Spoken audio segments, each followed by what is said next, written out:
what's going on, but we're here.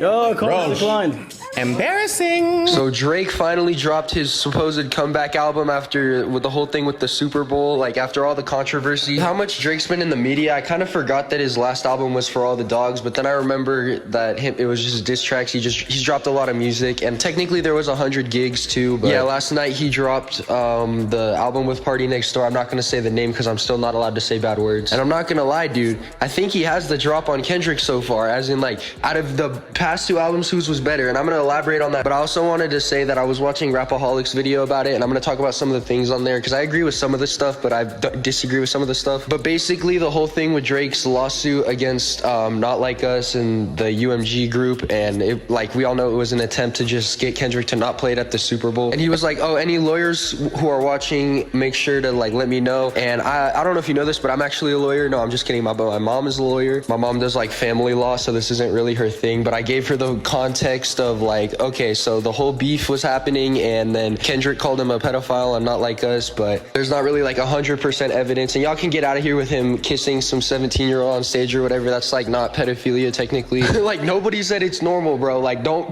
get me messed up, bro. No, this isn't DJ Academic's burner account, damn. But on top of that, like I was like convinced, and it was true, I just had the wrong idea that if you say something in a rap song, it cannot be used against you in court because it's technically art or whatever. Dude, if that was true, Lil Tecca would be facing life and then some, bro. Like I could go make a song right now saying I murdered 12 people in O Block and I've never been near a gun or like near O Block. And so yeah, when I asked my mom, and she was like, "Oh yeah, so basically that would be true, like it would technically just be art because, you know, he could be playing a character, like talking to somebody else, if and only if, dude, like he didn't look into the camera or he didn't have in the song say Drake, because even though it was painfully obvious to everyone he was talking about Drake on like that and whatnot, if he was like brought to court over it, he could use the defense, oh, there's no absolute evidence that I was talking about Drake. But I think Drake cares about his image too much. He might sue the NFL. I don't know why he tried to sue UMG. I think he should have just sued like Kendrick if he was going to sue anybody. And it's not like everything he was saying about Kendrick was completely true either, but that's like, why'd he take the perspective that they were inflating streams, bro? You could have talked about how like defamation and slander, I don't know, bro. Drake does that a lot. He like sometimes does have a good point, but he just presents it in the worst way possible. Anyway, so I listened to the new album with PARTYNEXTDOOR, and I'm gonna be honest, dude, between GNX and this album was better than GNX.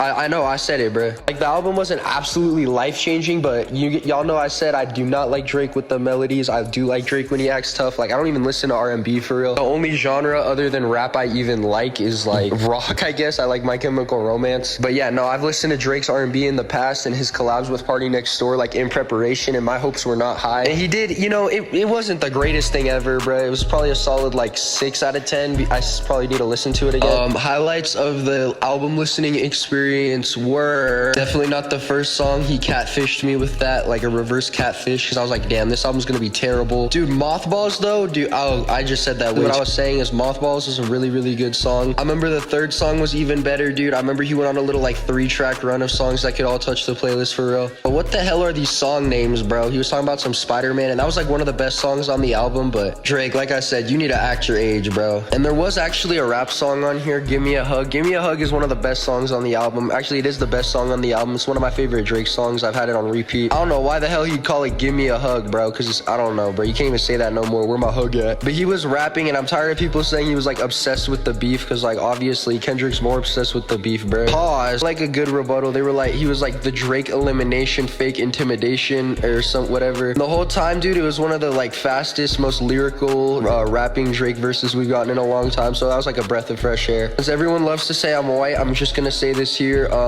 I am not white. I am not black either, though. I'm Hispanic. I'm not gonna lie, I'm kind of whitewashed. I grew up like around white people pretty much. I don't even speak Spanish, bro. And when the Spanish song Meet Your Padre came on, why would he call it Meet Your Padre? When Meet Your Padre came on, I was like, what the hell are you doing, bro? Like, this is really not helping the culture vulture allegations, and it's about as authentic like for like Taco Bell is to Mexican food versus like a street taco would be like actual mariachi music or whatever. But it was like cool for what it was, I guess. The production was pretty cool, and the feature kind of came in clutch. The feature who didn't come in clutch though is, why is Drake saying "Like Gra" took it a stack over an Ice Spice instrumental, bro? Like, he sampled Ice Spice's voice, and like Ice Spice wasn't even on the song. She was just sampled at a lot of the points in it. Drake, shut up with this "Like Gra," bro. What the hell was that? I ain't gonna lie. Overall, I think I just need to listen to it again. Like, this didn't stand out to me as one of Drake's best at all. And Party Next Door sounds like Future a lot on it. That's not important at all, so I just wanted to mention it because I thought I heard Future a lot of times. And I also would like to say I was wrong about Lil Wayne and T-Pain being on the album. Like, he just posted that because he was trying to, I don't know, do something next T-Pain and Lil Wayne as a duo.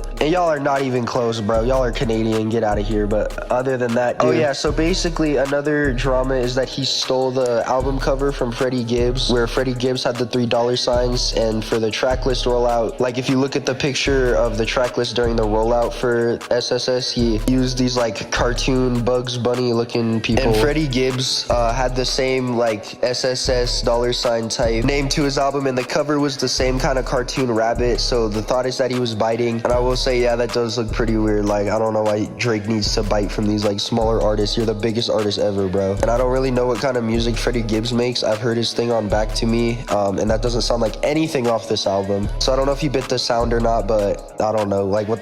It's just another thing. Like, Drake, why'd you do that, bro? I will say my expectations were low, and my expectations for GNX were really, really high. So I don't. Maybe that affected my listening experience, but I don't know. That's all I really have to say. Make sure to like the subscribe button or something. I don't know, dude. That's the bad news. Good news is I had 16 off the bench. We caught the dub. W's in the shot.